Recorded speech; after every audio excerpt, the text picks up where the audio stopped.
ପିଲାମାନେ 2 ମାର୍କିଆ 3 ମାର୍କିଆ ପ୍ରଶ୍ନ ଯୋଉ ଇଣ୍ଟରନାଲରେ ତମର ଆସୁଛି ଏବଂ ମାଇ ଗ୍ରେଟେଷ୍ଟ ଅଲିମ୍ପିକ୍ ପ୍ରାଇଜ୍‌ରୁ ଆସିବ ଏବଂ ଡାଫୋଡିଲ୍‌ରୁ ଆସିବ ଏବଂ ଆଉ 2ଟି ଷ୍ଟୋରିରୁ ଆସିବ। ଆମେ 2 ମାର୍କିଆ 3 ମାର୍କିଆ କରିଦେବା, ଯୋଉଟାକି ପ୍ରତ୍ୟେକଟି ଚାପ୍ଟରରୁ ସିଲେକ୍ଟେଡ୍ ପ୍ରଶ୍ନ, ଯୋଉଟାକି ସିଲେକ୍ଟେଡ୍ ପ୍ରଶ୍ନ ମାନେ ସିଲେକ୍ସନ୍ ପ୍ରଶ୍ନ ମୁଁ ଆଣିକି ଆସିଛି। ବୁଝେଇ ଦଉଛି, ଏଗୁଡ଼ିକ ସବୁ ଟିପି ରଖିବ ନାଇଁ କି। ଦେଖ, ପ୍ରଥମ ପ୍ରଶ୍ନ ହେଉଛି ଏଇଠି ମାଇ ଗ୍ରେଟେଷ୍ଟ ଅଲିମ୍ପିକ୍ ପ୍ରାଇଜ୍‌ର प्रथम प्रश्न होची कौन ना why were nationalistic feelings running high during 1936 summer Olympics in Berlin. Berlin ने जो समर ओलंपिक होतला पिला माने 1936 रे व्हाई कहीं की नेशनलिस्टिक फीलिंग्स माने जातिगत भाव बहुत हाई चली थिला। आंसर होची कौन the nationalistic feelings were running high during 1936 जमती लिखाई सेमती लिखितबो कहीं ना बिकॉज लगेबो कहीं कारण पचारची summer Olympics in Berlin because ला एतिक लिखिकी बिकॉज कारण Adolf Hitler childishly insisted that माने पिलाळियामी भावरे एडोल्फ हिटलर इंसिस्ट करूथला दे the German performers were members of a master race. से कौन कहूथला ना जर्मन परफॉर्मेंस माने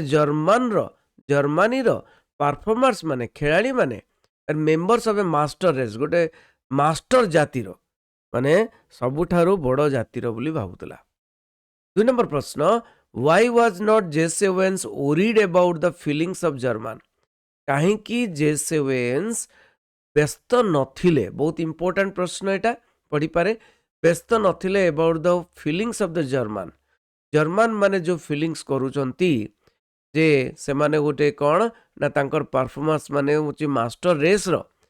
सेही फीलिंग्स टाको काहे कि जेसे वेन्स कोनोसी व्यस्त हो नथिले काहे कि सेही बळी भाबरे बिकॉज लिखिबो एना देखो सेही जिंसटाको आमे लिखिलु कोन Owens was not worried about the feelings of Germans because काहे कि ना ही हैड स्पेशली ट्रेंड ते स्पेशली निजको ट्रेंड करिथिले, बहुत अभ्यास करते स्वेटेड झाड़ बोईते डिसिप्लिन श्रृंखलित करते कहीं फॉर 6 ईयर केते वर्ष धरी 6 ईयर 6 वर्ष धरी with the Olympic games in his mind. ये ओलंपिक गेम को मनरे रखिकी से 6 वर्ष काल निजको श्रृंखलित करते झाड़ बोईते निजको ट्रेनिंग देते बुझे से कहीं डर। नेक्स्ट प्रश्न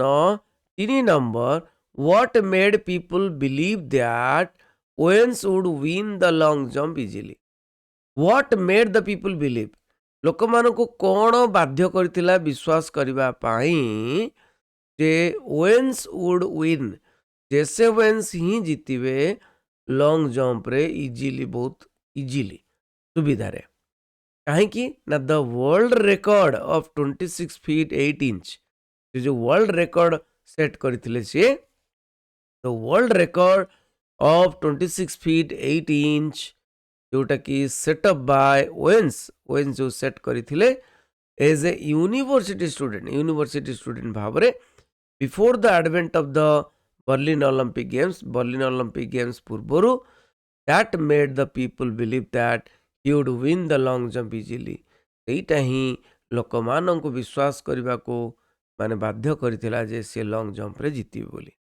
नेक्स्ट प्रश्न Why was Owens surprised during long jump trials?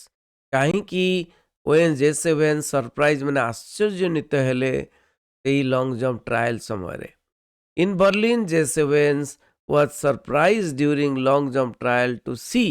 कौन to see a tall German boy गोटे जर्मन बॉय को देखिले नहीं कि जर्मन बॉय रो नाम कौन था लूज लॉन्ग जे कि हिटिंग द पीट एट ऑलमोस्ट 26 फीट माने पीट को हिट करूथला माने लॉन्ग जंप पीट को हिट करूथला केते ना 26 फीट माने hitting the feat almost 26 feet only in the course of his practice jump रे ही से 26 फीट मारुथला। It was a rare feat indeed. Okay एटा लिखिया दरकार नहीं। अच्छा नेक्स्ट प्रश्न why was author determined to beat Luz Long. कहीं कि ऑथर बा जेसे वेन्स डेटरमाइंड माने कौन ना संकल्प नवा संकल्प नवा टू बीट लूज लॉन्ग को हरेबा पई काहेकि संकल्प नेले ना जैसे वेन्स थॉट दैट से भाबिले जे if Luz Long won the long jump रे जदि लूज लॉन्ग जीतंती it would add some new support to the Nazi Aryan superiority theory एटा आहुरी समर्थन दब कौन जदि लूज लॉन्ग जीति गले ताले एटा आहुरी समर्थन दब नाजी मानकर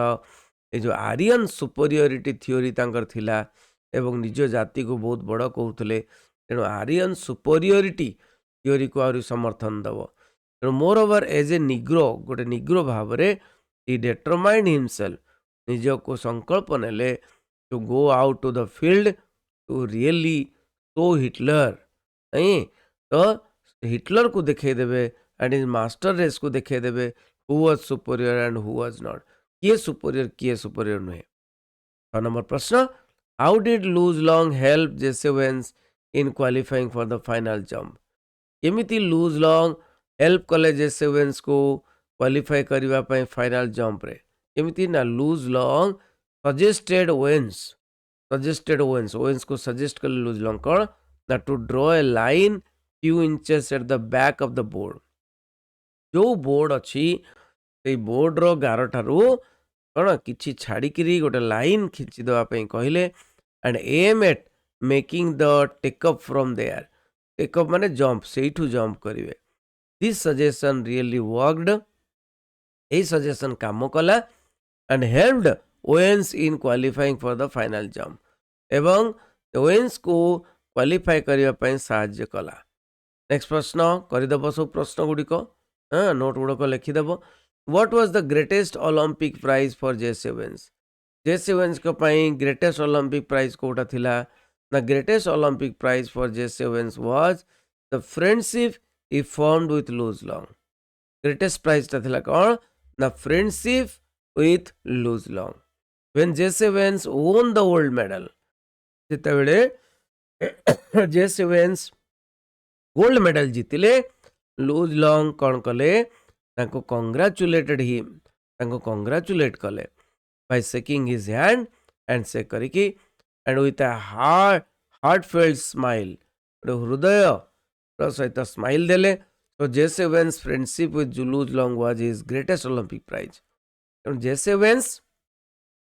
कौन जेसेवेंस कर friendship with Luz Long was the greatest Olympic prize प्रश्न what did the two athletes talk about the night before the final jump तो व्हाट डिड कौन व्हाट माने कौन दुईटी एथलेट कथबार्ता कले about the night before the final jump पूर्वर से राति रे कौन कथबार्ता कले तो टू एथलेट्स एटा बहुत इंपोर्टेंट प्रश्न two athletes sat in Luz Long room रे दुई जन एथलेट बसिले एंड टॉक्ड फॉर 2 hours 2 घंटा धरी कथबार्ता कले अबाउट कहा ऊपर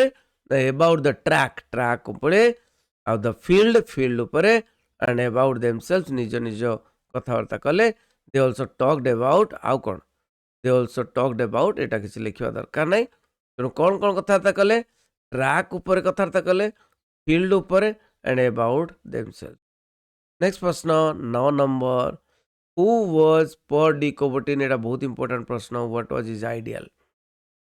पॉल डी कोबर्टिन किए थिले the Paul de Coubertin is known as the founder of the modern Olympic games मैंने मॉडर्न ओलंपिक गेम्स रो फाउंडर थिले प्रतिष्ठाता थिले Paul de Coubertin his ideal was that तांकर आदर्श थिला जे कौन to win a game was not so important गोटे गेम जीतिबा गोटे खेल जीति जीवा एटा इम्पोर्टेंट नुहे कौन इम्पोर्टेंट ताले इट्स प्लेइंग इट वेल भल रे खेलिबा with a true sportsman spirit कि भल रे खेलिबा ट्रू स्पोर्ट्समैन स्पिरिट रे भल रे खेलिबा सेटा इम्पोर्टेंट जीतबाटा इम्पोर्टेंट नहीं 10 नंबर प्रश्न इम्पोर्टेंट प्रश्न गुड़ी को आलोचना करुच्ची पिला माने why has Luz Long been called a fine example of Coubertin's ideal कहीं लूज लॉन्ग को कह जाए जे गोटे भल उदाहरण बा एपिटम बोली कह जाए तो कौन ना कोबर्टिन्स आइडियल रो କବୋଟିନ୍ଙ୍କର ଆଦର୍ଶର ଗୋଟେ ଉଦାହରଣ ବୋଲି କୁହାଯାଏ। ଉତ୍ତର କ'ଣ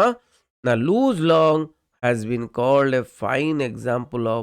Kavotin's ideal because କାରଣ କ'ଣ ନା he proved ସେ ପ୍ରମାଣିତ କରିଦେଇଥିଲେ he proved this ସେଇଟାକୁ ପ୍ରମାଣିତ କରିଥିଲେ by supporting ୱେନ୍ସକୁ ସପୋର୍ଟ କରିକିରି ସେ ପ୍ରମାଣିତ କରିଦେଇଥିଲେ ଯେ who is his immediate rival in the games ସେ ଜୋଶୋ ୱେନ୍ସ ତାଙ୍କର ଇମିଡ଼ିଏଟ୍ ରାଇଭାଲ୍ ଥିଲେ ରାଇଭାଲ୍ ମାନେ ଶତ୍ରୁ ଥିଲେ ଇମିଡ଼ିଏଟ୍ ରାଇଭାଲ୍ ପ୍ରତିଦ୍ୱନ୍ଦ୍ୱୀ ଥିଲେ ଖେଳରେ କିନ୍ତୁ ସେ ତାଙ୍କୁ ସମର୍ଥନ କରିକିରି when he was disturbed ଯେତେବେଳେ ଡିଷ୍ଟର୍ବ ହେଇଥିଲେ ଯେତେବେଳେ କ୍ୱାଲିଫାଇ କରୁନଥିଲେ ତାଙ୍କୁ ସପୋର୍ଟ କରିକିରି ତାଙ୍କୁ ଫାଇନାଲକୁ ନେଇଥିଲେ and he was a real hero ସେ Luz Long was a real hero